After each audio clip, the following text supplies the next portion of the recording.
कभी आगे का कंटिन्यू करते हैं। That is unemployment. ठीक है, अनएम्प्लॉयमेंट जो है हमारा देश का बहुत बड़ा एक प्रॉब्लम है। ठीक है, तो मैक्रो इकोनॉमिक्स का एक इम्पॉर्टेंट टॉपिक है अनएम्प्लॉयमेंट। ठीक है, अब जो है हम लोग का मैन क्या क्या रिसोर्स है, लैंड है, कैपिटल है, लेबर है ना। तो अगर मान लो लैंड कैपिटल तुम यूज़ करो और तुम्हारा लेबर जो है रिमेन यूज़ नहीं हो रहा है, तो तुम्हारा प्रोडक्शन कम होगा, है ना, इनकम कम होगा और पॉवर्टी भी बढ़ जाएगा। ठीक है, तो अब आता है अनएम्प्लॉयमेंट क्या है।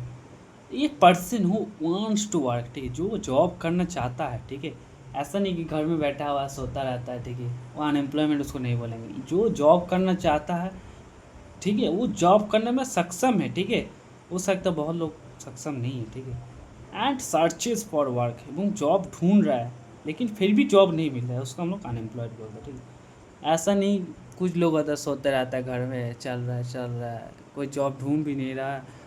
ठीक है, तो वो अनएम्प्लॉयमेंट नहीं है। ठीक है, तो अनएम्प्लॉयमेंट क्या है, जो job wants to work, job करना चाहता है, is able to work, job कर पाता है, कर पाएगा, और सर्चेस फॉर वर्क। ठीक है, अब आते हैं हम लोग अंडर एम्प्लॉयमेंट। ठीक है, अंडर एम्प्लॉयमेंट क्या है, जिसके पास जॉब है लेकिन बिलो कैपेसिटी। ठीक है, मान लो कोई बीएससी ऑनर्स एग्रीकल्चर मान लो ग्रेजुएट है। ठीक है, अब वो 10th पास मान लो एमटीएस का जॉब कर रहा है। ठीक है, तो अंडर एम्प्लॉयमेंट हो गया। ठीक है, उसके पास जितना जॉब करने का सक्षम है लेकिन उस टाइप का जॉब उसको नहीं मिला, ये हो गया अंडर एम्प्लॉयमेंट। ठीक है, अब हम लोग आते हैं लेबर फोर्स। ठीक है, लेबर फोर्स क्या होता है, लेबर फोर्स मतलब तुम्हारा पूरा देश में कितना एम्प्लॉयड है, पीपल है, और कितना अनएम्प्लॉयड में।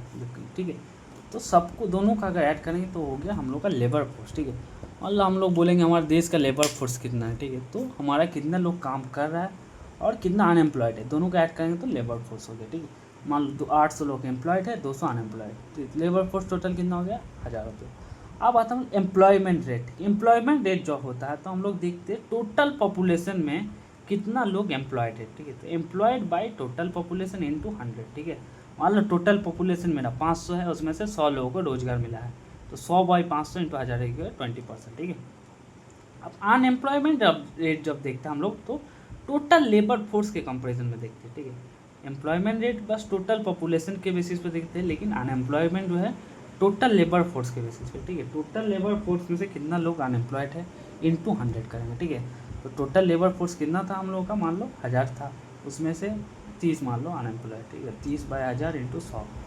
अब आता है हम लोग लेबर फोर्स पार्टिसिपेशन रेट। ठीक है, इसमें हम लोग क्या देखते हैं, टोटल पॉपुलेशन का कितने लोग लेबर फोर्स में है। ठीक है, मान लो 130, टोटल पॉपुलेशन मान लो 500 है। ठीक है, उसमें से 130 लोग लेबर फोर्स है, मतलब उसमें से मान लो 100 लोग एम्प्लॉयड है और 30 अनएम्प्लॉयड। ठीक है, तो 130 बाई 500 इंटू 100 करेंगे तो लेबर फोर्स पार्टिसिपेशन रेट मुझे मिल जाएगा। ठीक है, अब आता हम लोग टाइप्स ऑफ, हाँ, लेबर फोर्स जो होता है, जो 15 से 65 साल का लोग होता है ना, उसको हम लोग वर्किंग पॉपुलेशन बोलते हैं। ठीक है, मेनली। अब आता है हम लोग टाइप ऑफ अनएम्प्लॉयमेंट। ठीक है, सबसे पहला जो टाइप है फ्रिक्शनल अनएम्प्लॉयमेंट। ठीक है, ये एक टेम्पोररी अनएम्प्लॉयमेंट होता है। ठीक है, मान लो कोई वर्कर है, ठीक है, एक फैक्ट्री में काम कर रहा था। ठीक है, अब उसको अच्छा नहीं लगा तो जॉब छोड़ दिया, अब फिर से नया बेटर जॉब के तलाश में है। ठीक है, अब इसमें मान लो उसको 1 महीना लग गया। ठीक है, ये हो गया उसका फ्रिक्शनल अनएम्प्लॉयमेंट। ठीक है, हम लोग जैसा अभी हम लोग पास आउट होने वाला है, हम लोग जॉब मिला नहीं। ठीक है, तो 4 महीने हम लोग घर में बैठे रहेंगे, उसके बाद हो सकता है पीजी में एडमिशन ले, तो ये 4 महीना हम लोग फ्रिक्शनल अनएम्प्लॉयमेंट रहेंगे। ठीक है, फ्रिक्शनल अनएम्प्लॉयमेंट का क्या रीज़न हो सकता है, लैक ऑफ इन्फॉर्मेशन। ठीक है, उसको पता ही नहीं चल रहा है कहाँ जॉब है, कहाँ जॉब वैकेंसी है। ठीक है, time needed to find job, नया जॉब ढूंढने में टाइम लग रहा है, और जॉब स्विच कर रहा है। ठीक है, अब आता हम लोग स्ट्रक्चरल अनएम्प्लॉयमेंट। ठीक है, स्ट्रक्चरल अनएम्प्लॉयमेंट क्या है, जो स्किल्स है, तुम्हारे पास जो स्किल है तुमको उस हिसाब से जॉब नहीं मिला। ठीक है, skills do not match the available job. ठीक है, अब जो है टाइपराइटर जो है, पहले जो टाइपराइटर था उसका बहुत डिमांड था। ठीक है, लेकिन अब जो है कंप्यूटर रिप्लेस कर दिया उसको। ठीक है, तो उसके वजह से वो स्ट्रक्चरल अनएम्प्लॉयमेंट हो गया। ठीक है, स्ट्रक्चरल अनएम्प्लॉयमेंट जो है ड्यू टू टेक्नोलॉजिकल चेंजेस होता है। ठीक है, टेक्नोलॉजिकल चेंज हो गया तो वर्कर के पास उस टाइप का स्किल नहीं है, जिसकी वजह से ये हो गया। ठीक है, अब आता हम लोग नेचुरल रेट ऑफ अनएम्प्लॉयमेंट। ठीक है, तो नेचुरल रेट क्या है, फ्रिक्शनल प्लस स्ट्रक्चरल जो है दोनों का अगर ऐड करेंगे तो 4 से 6.5% होता है, ठीक है। ये होता है हम लोग का नेचुरल रेट ऑफ अनएम्प्लॉयमेंट, ठीक है। तो कोई भी हेल्दी इकोनॉमिक्स में भी ये नेचुरल अनएम्प्लॉयमेंट होता है, कुछ अनएम्प्लॉयमेंट रहता है, ठीक है।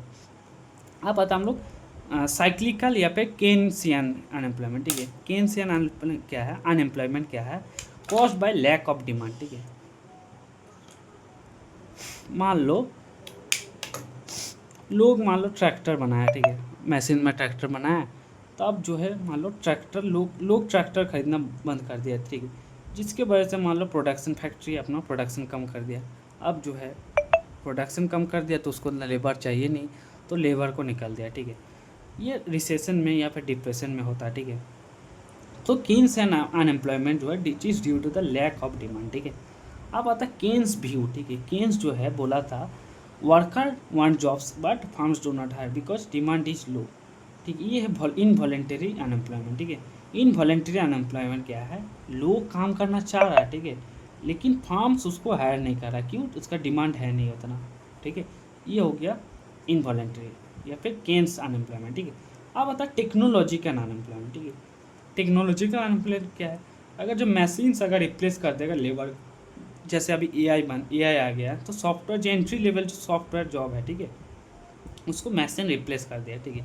तो उसके वजह से अनएम्प्लॉयमेंट जो आता है टेक्नोलॉजिकल, ठीक है। तो टेक्नोलॉजिकल और स्ट्रक्चरल में क्या डिफरेंस, स्ट्रक्चरल में जो है इसमें एक लोग दूसरे को रिप्लेस कर रहा है, ठीक है, लेकिन इसमें जो है टेक्नोलॉजिकल में कोई मशीन दूसरे लेबर को रिप्लेस कर रहा है, ठीक है। अब आता हम लोग डिसगाइज्ड अनएम्प्लॉयमेंट, ठीक है। डिसगाइज्ड अनएम्प्लॉयमेंट क्या है, मान लो एक फार्म है, ठीक है, उसको 5 वर्कर चाहिए, ठीक है, लेकिन उसमें 10 वर्कर काम कर रहा है, ठीक है। तो 5 जो एक्स्ट्रा वर्कर है उससे कुछ कंट्रीब्यूशन तो हो नहीं रहा है ना, उसका कुछ काम धाम है नहीं उसमें, ऐसी है, उससे प्रोडक्शन में कुछ फ़र्क नहीं पड़ेगा। अगर उस 5 को हटा भी दोगे तो प्रोडक्शन में कुछ फ़र्क पड़ेगा नहीं पड़ेगा। तो ये हो गया तुम्हारा डिसगाइज्ड अनएम्प्लॉयमेंट, ठीक है। तो जितना मुझे चाहिए उससे ज़्यादा अगर मेरे पास है तो वो हो गया डिसगाइज्ड, ठीक है। इसका जो मार्जिनल प्रोडक्ट होता है इज इक्वल टू 0, ठीक है। ये एडिशनल जो वर्कर है ये कोई एक्स्ट्रा आउटपुट प्रोड्यूस नहीं कर रहा, ठीक है। अब आता हम लोग सीजनल अनएम्प्लॉयमेंट, ठीक है। सीजनल अनएम्प्लॉयमेंट क्या है, अनएम्प्लॉयमेंट क्या है, कॉमन इन एग्रीकल्चर, ठीक है। मतलब हम लोग एग्रीकल्चर में जो है खरीफ में कुछ होता है, रबी में होता है, ठीक है, बीच में जो खाली रहता है, ठीक है। तो फार्मर जो है सोइंग और हार्वेस्टिंग के टाइम काम करता है, बाकी बीच में उतना काम उसका रहता नहीं, ठीक है। ये हो गया सीजनल अनएम्प्लॉयड, ठीक है, कुछ सीजन के लिए अनएम्प्लॉयड है, ठीक है। अब आता है मेजरमेंट ऑफ अनएम्प्लॉयमेंट, ठीक है। अनएम्प्लॉयमेंट को हम लोग मेज़र कैसे कर सकते हैं, सबसे पहले यूजुअल स्टैट्स, ठीक है।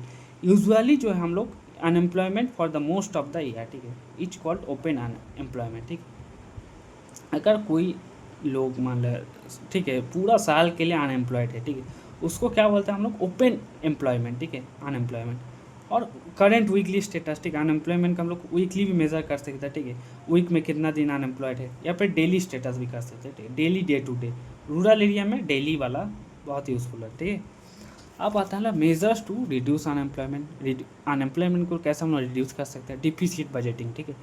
मतलब गवर्नमेंट जो है अपना खर्चा ज़्यादा करेगा, ठीक है, तो गवर्नमेंट रास्ता बना, रोड बना, तो उसमें बहुत लोग लेबर एज ए लेबर काम करेगा, ठीक है, तो डिमांड बढ़ेगा, जॉब्स बढ़ेगा। उसके बाद रिड्यूस्ड टैक्स, गवर्नमेंट अगर टैक्स को कम करेगा तो उसके पास पैसा ज़्यादा बचेगा, है ना, तो उसको खर्चा ज़्यादा करेगा, इन्वेस्टमेंट करेगा, तो लोग जो है और प्रोडक्शन होगा और एम्प्लॉयमेंट बढ़ेगा।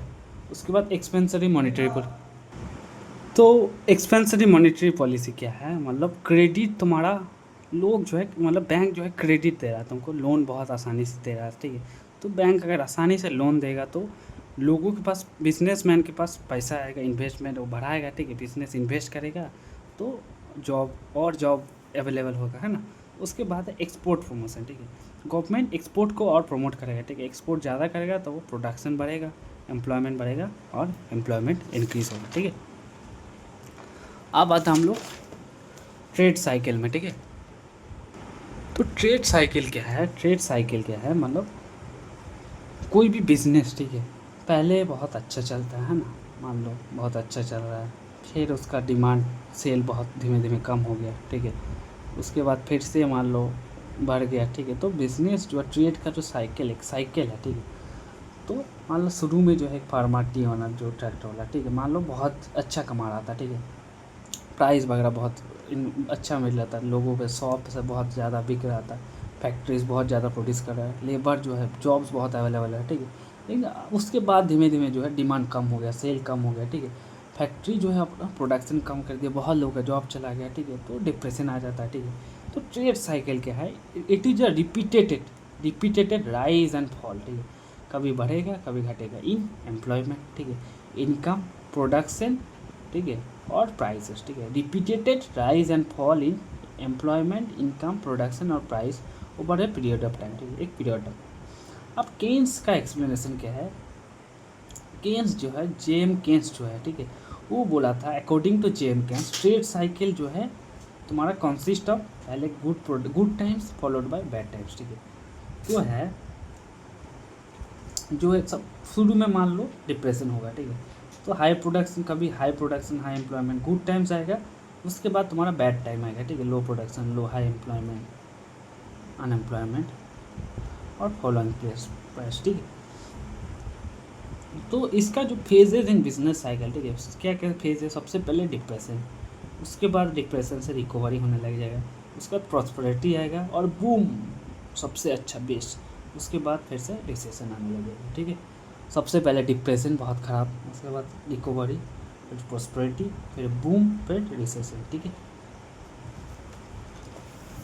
तो डिप्रेशन जो ये देखो, ये हो गया प्राइस लाइन जो है धीमे धीमे बढ़ रहा है, क्यों, एक इन्फ्लेशन भी है ना।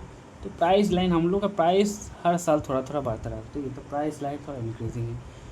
तो डिप्रेशन से स्टार्ट है, ठीक है, तो डिप्रेशन हो गया, डिप्रेशन को ट्राउ स्टेज भी बोलता है, ट्राउ, ठीक है। उसके बाद बिजनेस डिप्रेशन से रिकवरी होगा, ठीक है।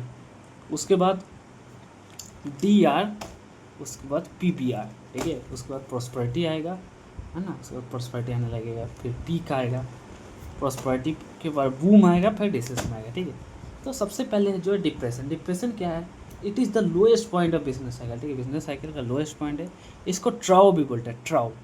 तो रिसेशन के बाद जो है, जब रिसेशन बहुत सीवियर हो जाता है, ठीक है, तो डिमांड एक्सट्रीमली लो, लोग इन्वेस्ट करना बंद कर देता है, बिजनेस जो इन्वेस्ट करना बंद कर देता है, कंज्यूमर जो स्पेंड करना बंद कर देता है, ठीक है, प्रोडक्शन जो है बहुत कम हो गया, मैसिव अनएम्प्लॉयमेंट, प्राइस कम हो गया, प्रॉफिट कम हो गया, इन्वेस्टमेंट कम हो गया, ठीक है, बैंक से क्रेडिट मिल नहीं रहा, बिजनेस जो फेल हो रहा है, ठीक है, ये हो गया डिप्रेशन, ठीक है। डिप्रेशन में जो फार्मर जो सबसे ज़्यादा सफ़र करता है, क्यों, क्योंकि राइस का प्राइस मान लो 25 से 15 हो गया, तो फार्मर के लिए बहुत लॉस है, ठीक है। लेकिन फर्टिलाइजर, मशीनरी, ये सब का जो प्राइस है इक्वली उतना उस हिसाब से कम नहीं होता, ठीक है। जो ये जो राइस वगैरह जो खाने का ये सब बहुत मतलब प्राइस कम हो जाता है, ठीक है, आसानी से कम हो जाता है, ठीक है। लेकिन मशीन फर्टिलाइजर ये सब का उतना कम नहीं होता, ठीक है। तो ये डिप्रेशन, ग्रेट डिप्रेशन जो 1929 से 35 में आया था, ठीक है, उसके बाद ही तुम्हारा मैक्रो इकोनॉमिक्स जो है, नया इकोनॉमिक्स का स्टार्ट होता है, ठीक है। तो डिप्रेशन हो गया, उसके बाद आता है रिकवरी, ठीक है। रिकवरी क्या है, रिकवरी मतलब इकोनॉमी जो है तुम्हारा इम्प्रूव करना स्टार्ट करता है थोड़ा थोड़ा, ठीक है। तो इसमें प्रोडक्शन जो फिर से बढ़ने लगा, ठीक है, फैक्ट्री स्टार्ट होने लगा, एम्प्लॉयमेंट जो बढ़ने लगा, ठीक है, वर्कर कुछ वर्कर को फिर से जॉब लगने लगा, इन्वेस्टमेंट बिजनेस लोग इन्वेस्ट करने लगा, ठीक है, प्राइस धीमे धीमे बढ़ रहा है, ठीक है, और वेजेस भी धीमे धीमे बढ़ रहा है। रिकवरी के बाद आता है प्रॉस्पेरिटी, ठीक है, फुल एम्प्लॉयमेंट स्टेज, ठीक है, इट इज, इसमें जो है इकोनॉमी बहुत अच्छा कर रहा है, ठीक है। जो रिसोर्स जो है, most of the resource are being used efficiently, ठीक है, एफिशिएंटली हम लोग सारे रिसोर्स को यूज़ कर रहे हैं, ठीक है, production high, investment high, profit high है, ठीक है। उसके बाद आता है बूम या फिर पीक स्टेज, ठीक है। इसमें क्या है, सबसे जो है जब बिजनेस जो है ओवर ऑप्टिमिस्टिक बन गया, ठीक है, मतलब टू मच इन्वेस्टमेंट हो गया, ठीक है, इसमें ओवर एम्प्लॉयमेंट, मतलब जितना जॉब अवेलेबल है उससे ज़्यादा, मतलब जितना वर्कर है उससे ज़्यादा जॉब अवेलेबल है, ठीक है, वेजेस जो बहुत ज़्यादा मिल रहा है, ठीक है, उसका प्राइस भी धीमे धीमे बहुत बढ़ रहा है, ठीक है, और डिमांड जो एक्सेसिव हो गया है, ठीक है, प्राइस भी बहुत फास्ट बढ़ रहा है, ठीक है। तो इसमें जो प्रोडक्शन कॉस्ट भी बढ़ जाता है, ठीक है, क्योंकि लैंड लेबर कॉस्ट बढ़, रॉ मटेरियल, लैंड प्राइस, सबका प्राइस बढ़ रहा है, ठीक है, तो प्रोडक्शन कॉस्ट बढ़ जाता है। बूम के बाद फिर से आता है रिसेशन, तो इकोनॉमिक एक्टिविटी फिर से डिक्लाइन होने लगता है, प्रोडक्शन फॉल हो रहा है, प्राइस फॉल हो रहा है, ठीक है, रिसेशन आने लगता है, और रिसेशन अगर बहुत दिनों से चलेगा तो फिर से डिप्रेशन आ जाएगा, ठीक है। अब आता हम लोग फिलिप्स कर्व, ठीक है। फिलिप्स कर्व क्या है, फिलिप्स जो है अनएम्प्लॉयमेंट और अनएम्प्लॉयमेंट और इन्फ्लेशन का क्या रिलेशन है उसको समझाया था, ठीक है। तो फिलिप्स जो है बोला था, अगर तुम्हारा जो अनएम्प्लॉयमेंट अगर बहुत कम है, ठीक है, लोगों के पास नौकरी नहीं है, ठीक है, तो लोगों के पास नौकरी अगर नहीं रहेगा तो खर्चा नहीं कर पाएगा, है ना, खर्चा नहीं करेगा तो इन्फ्लेशन जो है उतना, सॉरी, हाई अनएम्प्लॉयमेंट मतलब लोगों के पास जॉब नहीं है, ठीक है, अनएम्प्लॉयमेंट बहुत ज़्यादा है, ठीक है, तो लोगों के पास जॉब नहीं है तो लोग खर्चा नहीं कर पाएगा, है ना, तो डिमांड ज़्यादा होगा नहीं, तो इन्फ्लेशन भी लो होगा, ठीक है। अगर अनएम्प्लॉयमेंट कम है मतलब लोगों के पास जॉब है तो लोग स्पेंडिंग ज़्यादा करेगा, ठीक है, डिमांड बहुत बढ़ेगा तो इन्फ्लेशन भी हाई हो जाएगा, ठीक है। तो सपोज़ कोई इकोनॉमी जो है ग्रो कर रहा है, ठीक है, तो बिजनेसमैन को वर्कर ज़्यादा चाहिए, है ना, तो एम्प्लॉयमेंट बढ़ेगा और अनएम्प्लॉयमेंट कम होगा, तो वर्कर जो है अपना वेजेस को डिमांड वेजेस डिमांड करेगा, ठीक है, हाई वेजेस डिमांड करेगा तो प्रोडक्शन कॉस्ट बढ़ेगा, तो प्राइस अगर राइज होगा, ठीक है, प्राइस अगर बढ़ेगा तो इन्फ्लेशन भी बढ़ जाएगा, ठीक है। तो अगर लोगों के पास जॉब ज़्यादा है तो लोग ज़्यादा खर्चा करेगा और प्राइस भी बढ़ेगा, जॉब कम है तो खर्चा कम तो प्राइस कम, ठीक है।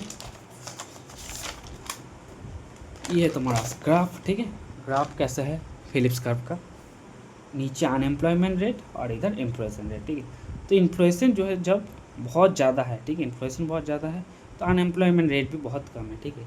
इन्फ्लेशन अनएम्प्लॉयमेंट बहुत कम है मतलब लोगों के पास पैसा ज़्यादा है तो खर्चा ज़्यादा करेगा, इन्फ्लेशन बढ़ गया, ठीक है। उसके बाद अनएम्प्लॉयमेंट जो है अगर धीमे धीमे बढ़ रहा है, ठीक है, तो लोगों के पास पैसा है नहीं, ठीक है, तो लोग खर्चा कम करेगा तो इन्फ्लेशन भी कम होगा, ठीक है। तो अगर हाई अनएम्प्लॉयमेंट है तो इन्फ्लेशन कम है, अगर लो अनएम्प्लॉयमेंट है तो इन्फ्लेशन ज़्यादा है, ठीक है। अब आता हम लोग फिलिप्स का जो है ये हो गया शॉर्ट टर्म के लिए हो गया, ठीक है। अब लॉन्ग रन के लिए कैसा होगा, ठीक है, लॉन्ग रन के लिए इकोनॉमिक जो डिस्कवर कैसे किया कि इन्फ्लेशन और अनएम्प्लॉयमेंट जो है trade off does not last for ever, ठीक है, ये जो है फॉर एवर लास्ट नहीं करता, क्यों, क्योंकि जो है लोग अनएम्प्लॉयमेंट जो है लोग जॉब चेंज करता रहता है, तो ये होला फ्रिक्शनल, और स्ट्रक्चर मतलब कुछ लोग जो है स्किल मिसमैच की वजह से कुछ लोग का जॉब चला जाता है, ठीक है। तो ये दोनों को ऐड करके बनता है हम लोग का नेचुरल रेट ऑफ अनएम्प्लॉयमेंट, ठीक है, ये कितना होता है 4 से 6% होता है, ठीक है। तो लॉन्ग रन में जो है workers forms adjust expectation, people expect inflation wages, ठीक है। तो लॉन्ग रन में क्या होता है, लॉन्ग रन में जो है एक फिक्स होता है, ठीक है।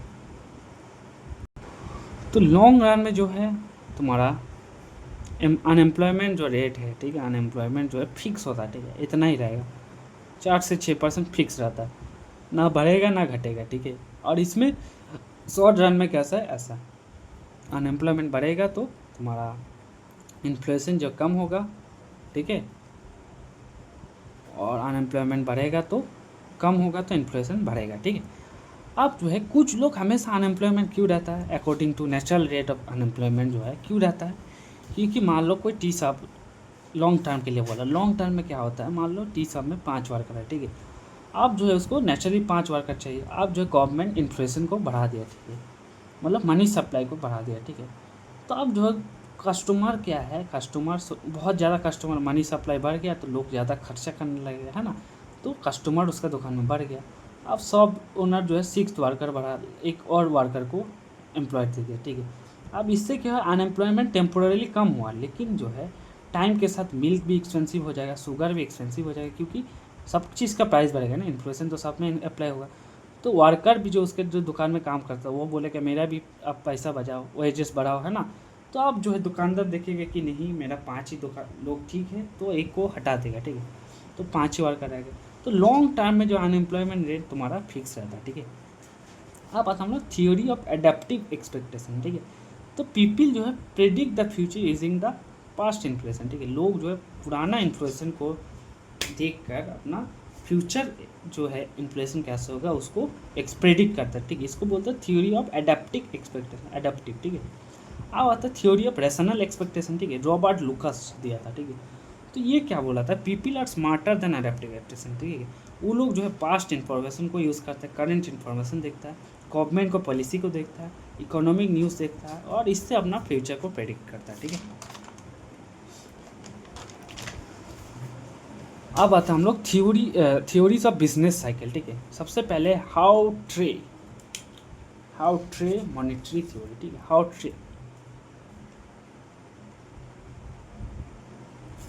हाउट्रे जो है गवर्नमेंट, जॉर्ज हाउट्रे जो है ये बोला था बिजनेस साइकिल जो है ना are caused due to the changes in money supply and bank credit. ठीक है, तो हमारा जो बिजनेस साइकिल हो रहा था रिसेशन ये हो क्यों होता है, हाउट्रे बोला था कि बैंक मान लो बहुत लोन दे देता है तो एक्सेसिव क्रेडिट हो जाता है। ठीक है, तो उसके बाद बैंक सोचता है कि मैं बहुत ज़्यादा लोन दे दे, केयरफुल हो जाता है, तब डिप्रेशन आ जाता है। ठीक है, तो बैंक जो मनी कितना मनी सप्लाई और बैंक क्रेडिट पे डिपेंड करता है हम लोग का बिजनेस साइकिल। ठीक, ये कौन बोला था, हाउट्रे। अब जो स्कैम पीटर क्या बोला था, स्कैम पीटर बोला था बिजनेस जो साइकिल होता है ना ये क्यों होता है, ड्यू टू न्यू टेक्नोलॉजी। जब नया टेक्नोलॉजी आता है तो न्यू प्रोडक्ट्स आता है, न्यू प्रोडक्शन मेथड आता है ना, तो इनोवेशन अगर जब आता है तो बिजनेस में बूम आ जाता है। ठीक है, उसके बाद धीमे धीमे इनोवेशन पुराना होता रहता है तो उसके बाद डाउन ट्रान आता है। ठीक है, तो स्कैम पीटर बोला था न्यू टेक्नोलॉजी के वजह से तुम्हारा ये आता है। ठीक है, उसके बाद ओवर इन्वेस्टमेंट थ्योरी, ये कौन दिया था, फ्रेडरिक हाइक जो है वो क्यों बोला था कि बिजनेस साइकिल क्यों होता है, क्योंकि बिजनेस इन्वेस्ट टू मच, वो बहुत ज़्यादा इन्वेस्ट कर देता है। ठीक है, और उतना इन्वेस्टमेंट जो है इसके वजह से अचानक से बूम आता है। ठीक है, और इतना इन्वेस्टमेंट जो है सस्टेनेबल नहीं होता। ठीक है, इसलिए क्रॉस कर देता है। ठीक है, उसके बाद था मल्टीप्लायर एक्सेलेरेटर थ्योरी, ये कौन दिया था, पॉल सैमुअल्सन। ठीक है, ये जो बोला था बिजनेस साइकिल क्यों होता है, due to multiplier, because of multiplier and accelerator. ठीक है, ये मल्टीप्लायर और एक्सेलेरेटर जो है कंटिन्यूसली री इन्फोर्स ईच अदर। ठीक है, जिसके वजह से जो है तुम्हारा बिजनेस साइकिल होता रहता है। ठीक है।